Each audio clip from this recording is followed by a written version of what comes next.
In this lesson, we will begin looking at another form of regression analysis referred to as logistic regression. Now, logistic regression is similar in nature to traditional linear regression. So as a result, the purpose of the analysis is going to be similar. Specifically, we're looking at identifying a relationship between one or more predictor variables and an outcome variable. And just like with traditional linear regression, logistic regression can be referred to as simple logistic regression if we only have one predictor variable, or multiple logistic regression if we have multiple predictor variables. And so, again, because fundamentally we are still dealing with the concept of regression, our purpose, as we've seen, is similar to that of traditional simple or multiple linear regression.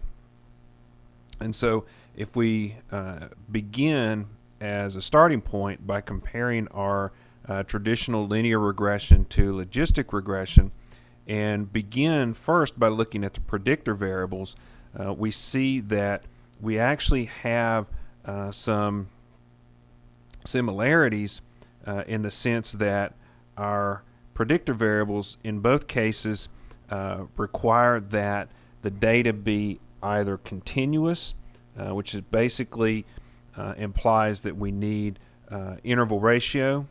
So on our continuous, again, basically what we're talking about is that interval ratio scale, or we want dichotomous items. And again, remember, a dichotomous item is basically like an either or, present, not present type variable.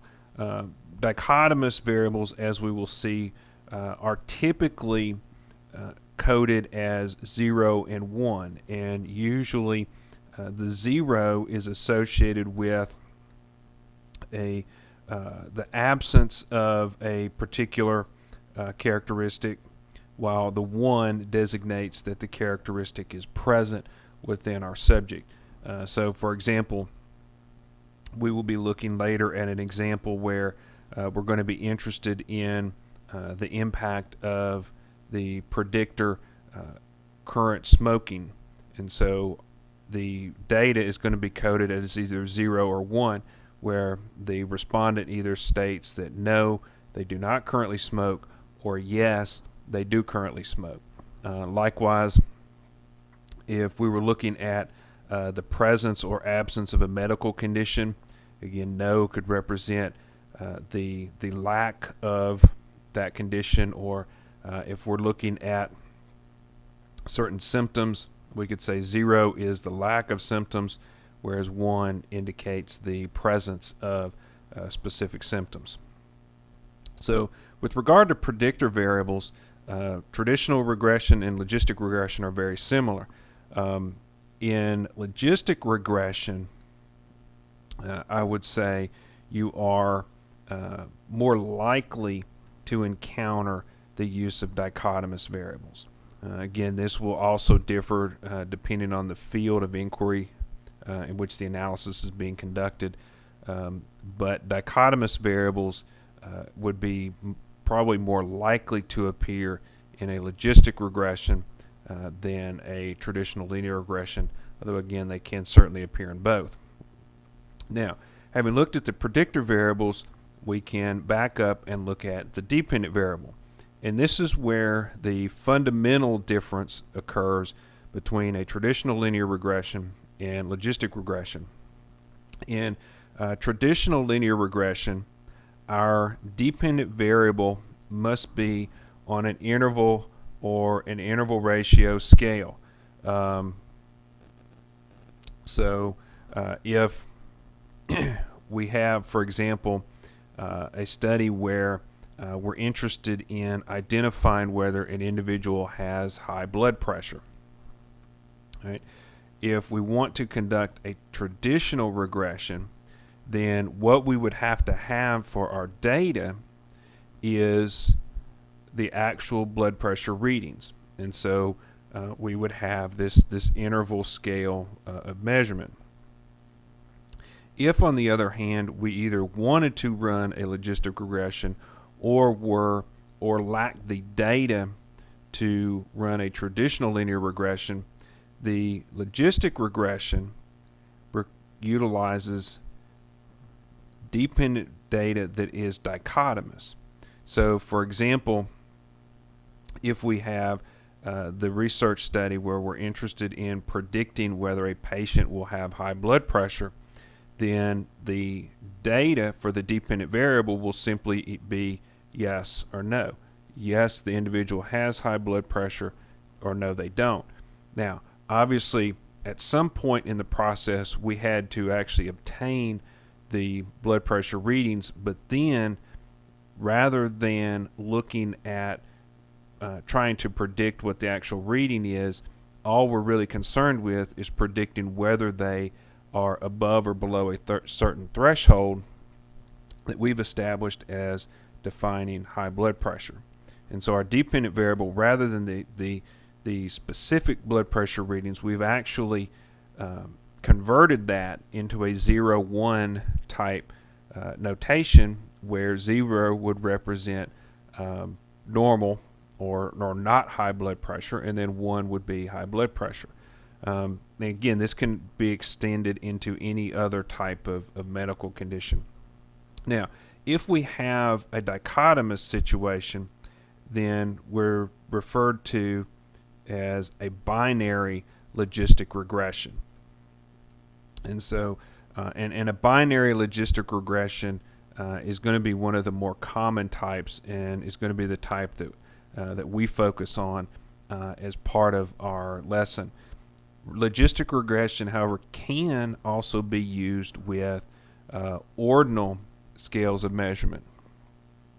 So if we have a situation, again, we'll use the blood pressure example, where rather than simply classifying as high blood pressure or not, perhaps we expand into 3 categories where we have whatever we would consider normal, and so we would have a range predefined, and so anyone who fell into that range would be classified with a 0. Anyone who was above normal but not high enough to be considered high blood pressure, sort of a pre-hypertension, pre-high blood pressure type range, they would get coded a 1. And then finally, anyone who exceeded our high blood pressure criteria would get a 2. And so while we have certainly an ordering with our 0, 1, and 2, we haven't reached the point of the interval ratio scale.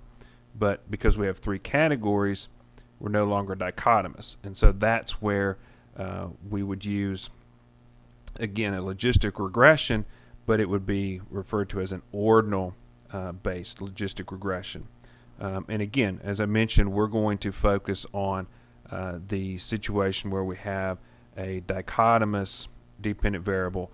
So we will be looking at a binary logistic regression situation.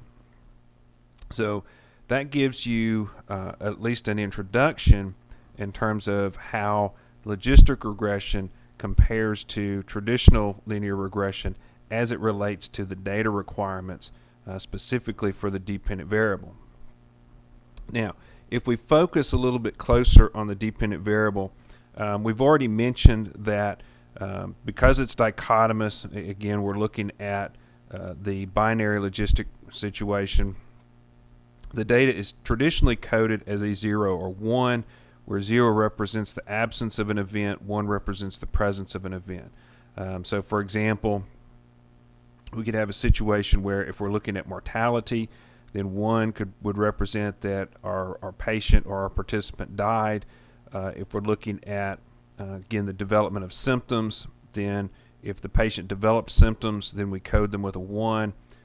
If we're interested in, for example, whether an individual completed a certain protocol of injections, perhaps something like immunizations. We want to know, did they, by a certain age, have these patients completed all of their recommended immunizations? If they have, they're coded a 1. Now, obviously, the converse of that is if we're looking at mortality and we're coding that the patient died as 1, then obviously if the patient survives, they get coded as 0 because they did not die. Likewise, if they did not develop the symptoms, then we would code them as 0 because the symptoms did not appear. And then finally, if they did not complete the protocol, then we would give them a 0. Now, one final note on our coding. In the examples that we've looked at, and in particular, if you take the mortality example, we mentioned that death could be coded as a 1. If, on the other hand, we wanted to conduct an analysis that attempted to predict survival, then survival would actually be the event that we're interested in. And so if we were actually interested in predicting survival, then we would reverse the coding. And so surviving or not dying would actually be our preferred event. That would be coded as a 1, and then death would be coded as a 0 in that particular instance. And again, the same thing could be true if you were doing symptomatic symptoms. If what we were really interested in doing was trying to predict those people who would be asymptomatic or not develop symptoms, then we would want to code those as a 1, and then those who developed symptoms would get coded as a 0. So again, fundamentally, we're working with the 0s and 1s. Contextually, we can reverse the order depending on how we're trying to design our study. Now, because of the notion of the dichotomous dependent variable, obviously at this point we've at least made the assumption that because the data for the dependent variable is dichotomous, the normal linear regression approach that we've seen before is not appropriate. Okay, so as a result, we have to slightly revise our purpose, and if we are able to actually go through the mathematical elements of it and so forth, what we actually do is, unlike linear regression, where, again, with high blood pressure, we're actually attempting to predict the individual's blood pressure reading. So when we get our coefficients and we write the equation, which we'll revisit shortly, we can take a new patient, plug in the values of the data we collect, and we can get a prediction of what their blood pressure will be. Now, with logistic regression, because everything is simply a 0-1, things don't work out as nice. And so in order to reach a point where we can actually solve our equations and generate our coefficients, what we actually end up working with are probabilities. So what our formulas will actually solve for is identifying a model that predicts or generates a predicted probability that a person will, for instance, have high blood pressure. So we're not necessarily predicting, again, what the blood pressure reading is. What we are doing is predicting the probability or the likelihood that the individual will have high blood pressure when we in fact collect the reading. So with logistic regression, the key here is that we're focusing on probabilities.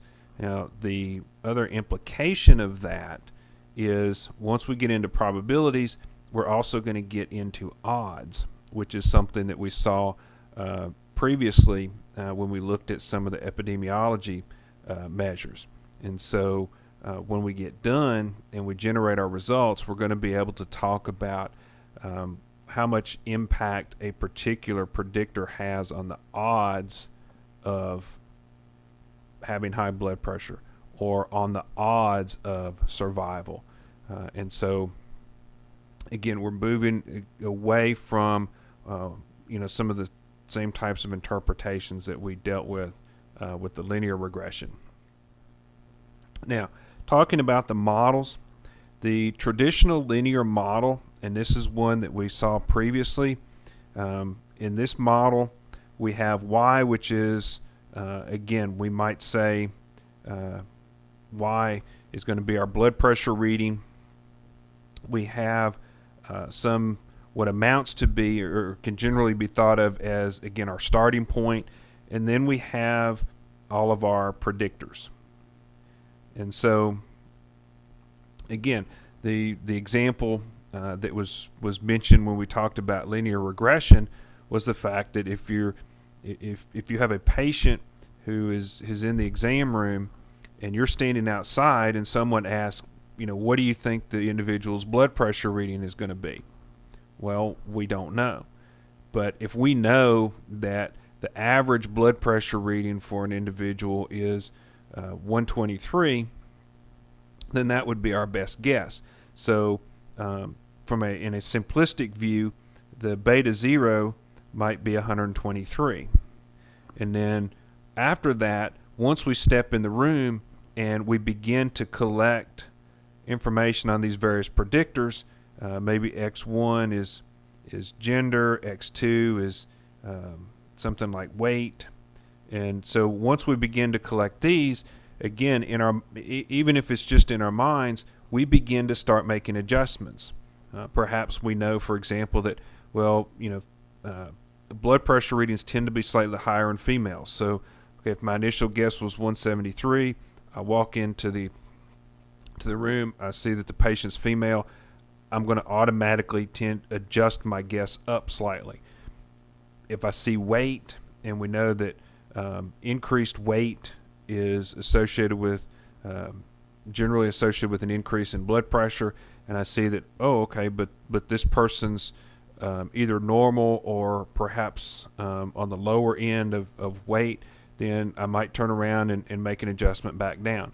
So again, the predictors, all they're there for is to try to refine that initial average guess that we would have to make if we were just simply asked to blindly guess at what the individual's blood pressure would be.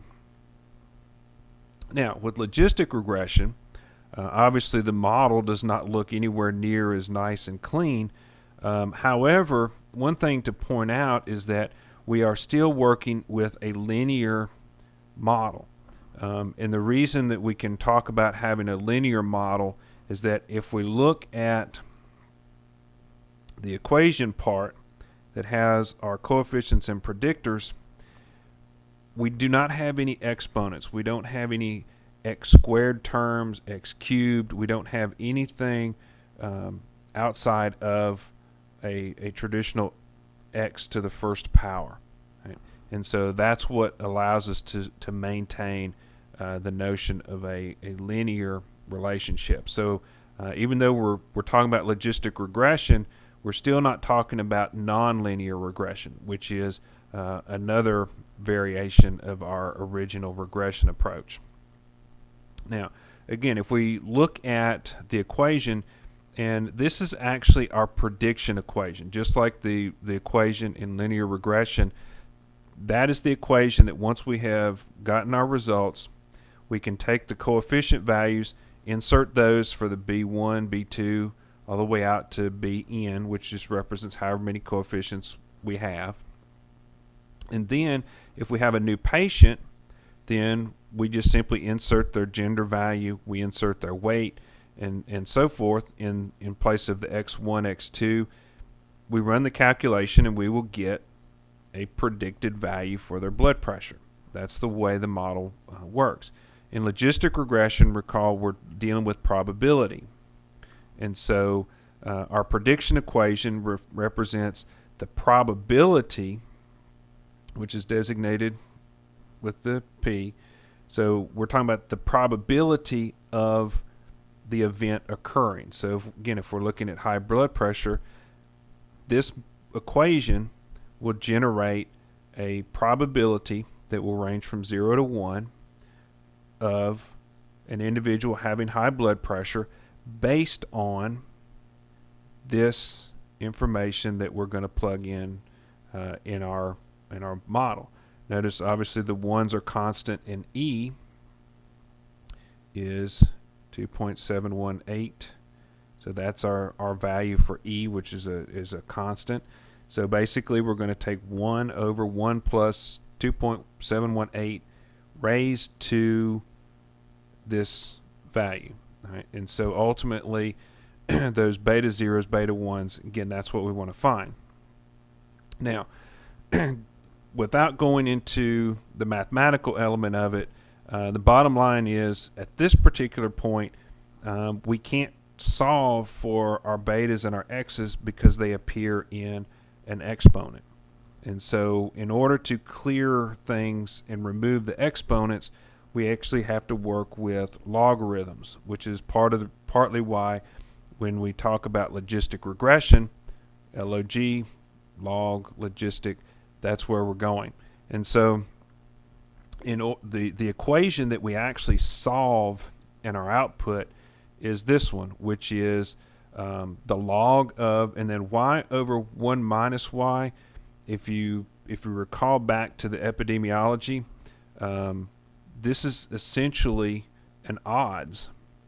We're basically saying the odds of y occurring is y over 1 minus y. So essentially what we're taking is the log of the odds and then equals our equation. But now we're back into something that kind of looks similar to what we saw with linear regression. And this is what allows the software to solve for our betas and generate our coefficients. Right? So again, we're not going to have to work with the equations, but we do want to get it to at least have a basic understanding of how the logistic regression differs from that traditional linear regression that we saw before. And again, the whole point is we're working with the probability of an event occurring rather than actually trying to predict a precise value. A couple of things to keep in mind as we begin to work through an example, and that is the notation of and terminology as it relates to a baseline model and then a quote-unquote new model.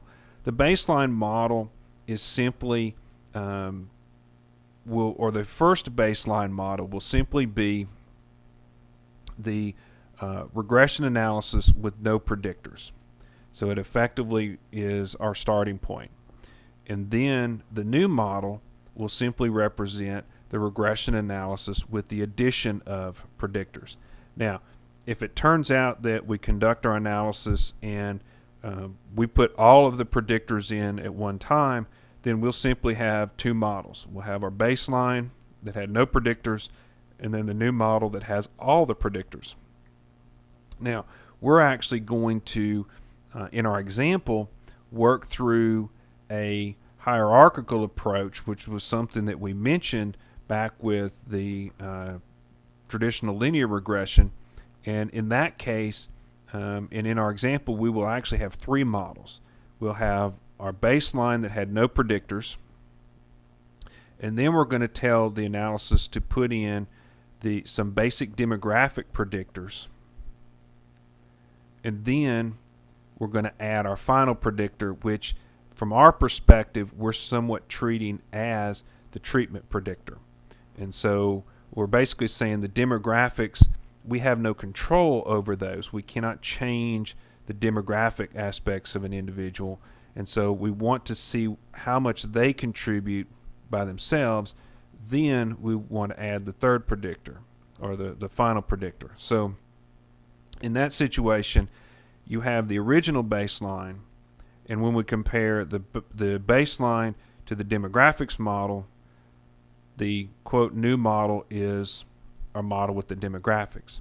Now, when we compare the demographic model to the model that adds our treatment, which is going to be smoking, then the demographic sort of assumes the role of our baseline, and then the last model that has everything in it becomes our new model. So one of the things that happens with logistic regression that we, by default, that we really didn't have with linear regression unless we specifically went with a hierarchical approach, is that you will deal with more of a more model comparison approach, where we'll see, okay, here's what happens when we don't have any predictors, here's what happens when we add predictors, or here's what happens when we have these predictors in the model. Now let's see what happens when we add additional ones to the model. And so that's why you want to understand the notion of baseline versus new. Some other elements that we're going to look at in the output: the log likelihood statistic.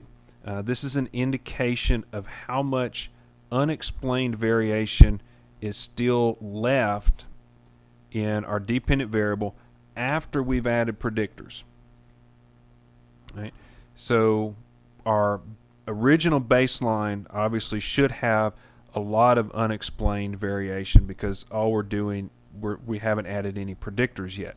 So, and again, something that was mentioned in a previous lesson, recall all of these analyses, the ANOVAs, the regressions, they're all designed to try to explain why does the dependent variable have variation, and can we explain that. And so with our log likelihood, large values represent poor fitting models. Now at this point, when we say large, there's really no rules of thumb on this, but basically what we can do is we're going to be able to use the log likelihood statistic from one model and compare it to the log likelihood of the next model, and we can see how much of a decrease occurred. And those types of comparisons can will show up with a couple estimates of an R squared. And if you remember from linear regression, R squared involved how well the model fit and explained our variation. And so the R squared is effectively, doing a similar approach here.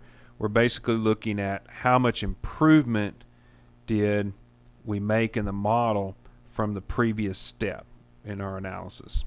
And so we have a couple of different estimates for R squared. We also will see the Hosmer and Lemichaud test, which basically addresses the overall fit of the model. Essentially compares how well does the model fit the observed data. And this is one of those instances where ideally we want to have a non-significant result, because a non-significant result would say that there's no significant difference between the model and in effect the predicted results and the observed results. Right? So again, these are some issues that that deal with actual model testing or looking at the actual model itself. Now, when we start talking about the coefficients, we saw from the equations that we are still going to have the beta coefficients. Again, the beta coefficients, these are going to be used and inserted back into that original prediction equation, where we had the 1 over 1 plus e to our function.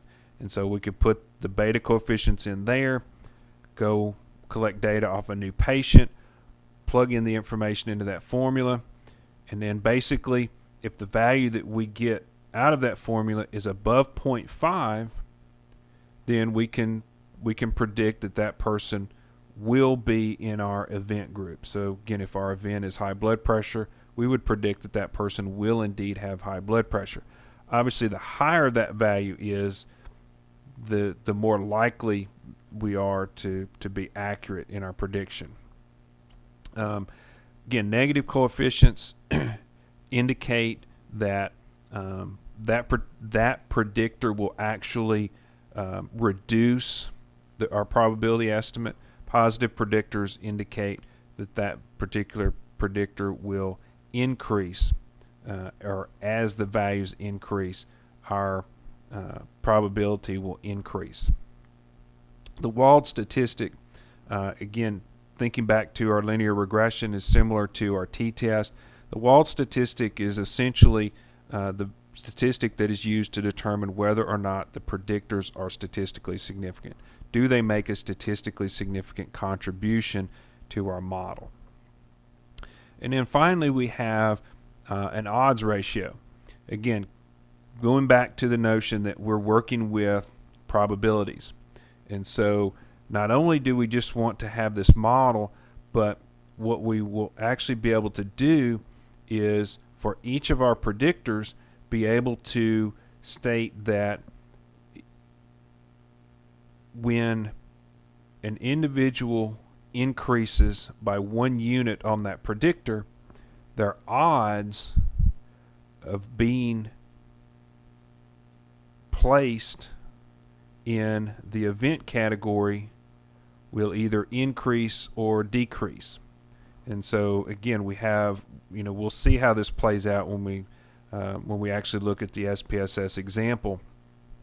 But with dichotomous predictors in particular, this becomes very helpful because we can say if you belong to group A, then your odds of survival increase threefold if the odds ratio ends up being 3. And so, or if they, if the odds end up, if the ratio comes out to 0.3, then being in that group actually reduces your odds of survival, 1/3, or so. Again, that's what the logistic regression is going to be able to tell you. So that takes care of our basic introduction to logistic regression. And just like with traditional linear regression, things like collinearity, linearity of the model, those are still assumptions that would want to be addressed. But in terms of a basic understanding of linear regression, that's the focus of this particular lesson.